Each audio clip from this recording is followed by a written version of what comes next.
I'm sorry. If I could save everybody, I'd be God. And if I was God, I wouldn't be working shift work. So, you know.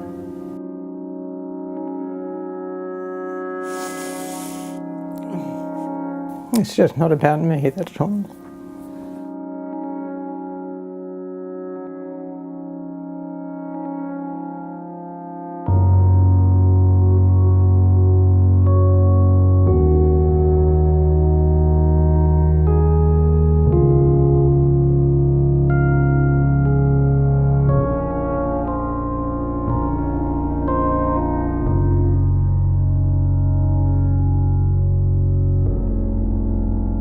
I can recall going to place a bowl of soup down on a customer's table, and that's when I heard the first gunshot. You heard the gunshots, live action here at Port Arthur. Are the police here? I did the first actual interview from my hospital bed. Walked through the room, past us, into the souvenir area where I heard more gunshots. And I was absolutely horrified when I saw the vision of it, because I thought I was okay, and obviously I wasn't. And then he came back and shot at myself and the two ladies, and thankfully missed. At the time, I thought I was laying on the floor with those women for perhaps 10 minutes, when in actual fact it was 1 minute and 15 seconds that he was in there.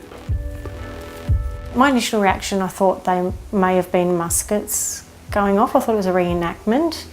So I was curious about it and went outside to look to see where it was coming from.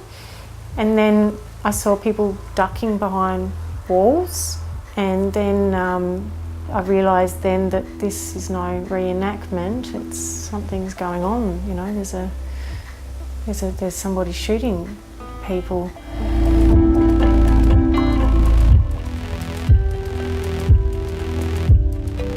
We landed, and Warwick and I got out of the helicopter, and we walked off the oval towards some buses where we saw the first person deceased. And then as we walked towards the broad arrow, there was the noise started to get, people calling out for help. Warwick and I walked in and just basically stood there and went, shit. We walked past 6 people that were still sitting at the table. We were dead with knives and forks in their hand. One of the worst things was that one of our sons had gone out that day, and there was a question of them going down to Port Arthur. So I had to deal with the whole sort of crappy mess here, not knowing where he was, expecting him to be brought in as a victim any time. But he didn't. No.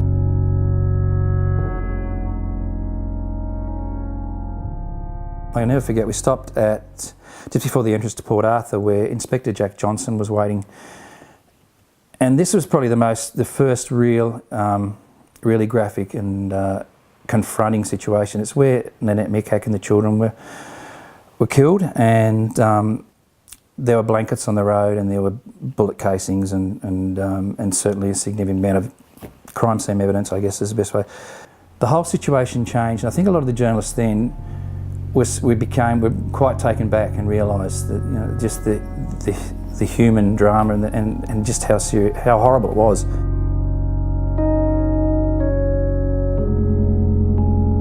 We just basically spent the night waiting to see what was happening till they said he was out and down, and Simon and I then went into the scene and picked him up and treated him and put him in the back.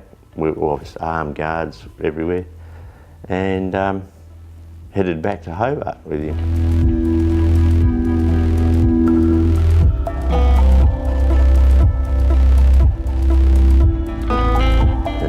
stage I was instructor in vehicle rescue, and we were down there and had to cut the car apart and to get him out, and didn't know then what was going to happen, obviously.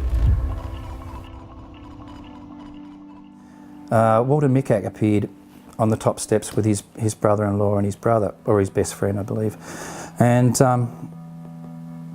he just stood there for a second. He had his arms crossed, and he had the girls' headbands and a diary and some beautiful Dutch red blue irises. And it was an incredible situation. I couldn't see to take a photo because I just had too many tears in my eyes. And I remember putting the camera up and just firing the camera, and as he just walked like a ghost past me.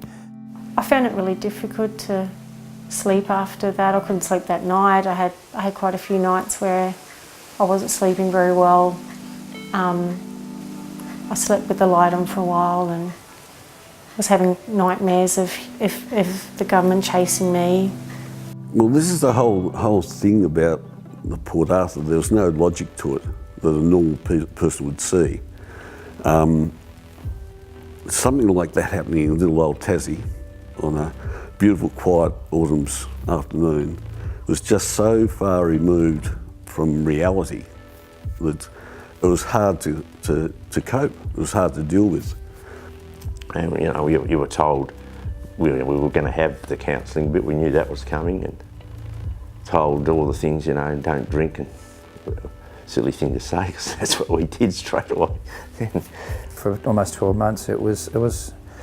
Yeah, I mean, at times I would have been the most unpleasant person to be with, and people would have found it extremely frustrating. But I guess nobody quite understood that because you're a member of the media, that maybe people thought you didn't have some sort of stress, PST type post-traumatic stress, and we all do. I mean, how can you not be confronted with something?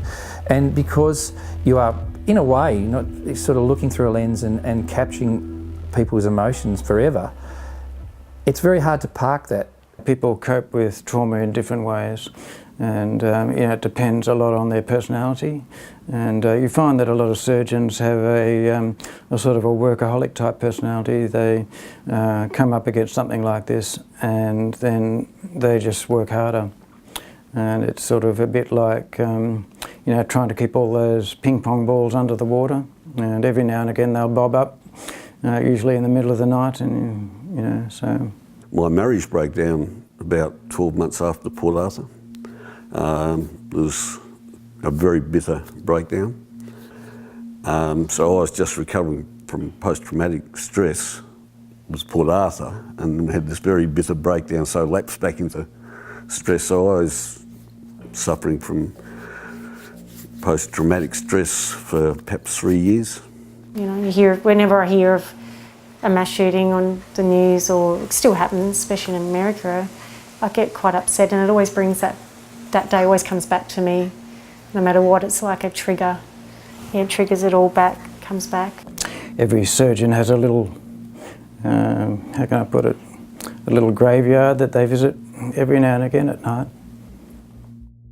I was a very different person. I wasn't dealing with it very well at all. It wasn't until, I suppose, that 3-year period, or a bit longer perhaps, came about. I met my now wife, Jane, who was the real best thing that ever came out of Port Arthur. When people find out that I've been there, they sort of shy off and don't ask me anything, which I find strange. They probably try to keep it away from me, but I don't. I think just over 20 years it just fades. I mean, I've done a whole lot of things since. I've been awarded lots of things from other jobs I've done, and it's just another day, really.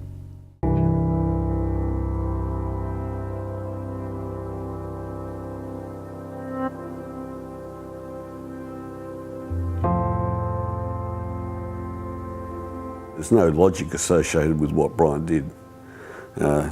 It was unbelievable. But now we can look back and say, okay, this wonderful thing happened because of Port Arthur, and that was we changed the gun laws. But that is an element of turning around the culture in this country, and that is the reason why the government has taken the decision that it has taken. The moment that the Prime Minister consoled Dr. Walpole, I often think, and somebody said to me once, do you think that at that point the Prime Minister thought we must do something about gun legislation, we must do something about the buyback? Was that part of it? And I believe it was, you know, and if in that one, if the part of that image, and part of the image was part of changing the way we see things and that whole philosophy, well then there's a positive to come out of it. So I certainly felt very much for that doctor. He'd witnessed the terrible injuries of people who'd survived, he'd seen the bodies of people who'd been murdered, and I felt very much for him, and in a sense the strain and the trauma for him was representative of, or in effect stood in the place of the strain and trauma of so many other Australians. You know, we've got a few generations that have been born since Port Arthur, and you know, probably don't know a lot about it, and I think that's one thing that anniversaries can do, is that it can remind us of history so that we don't repeat the same mistakes.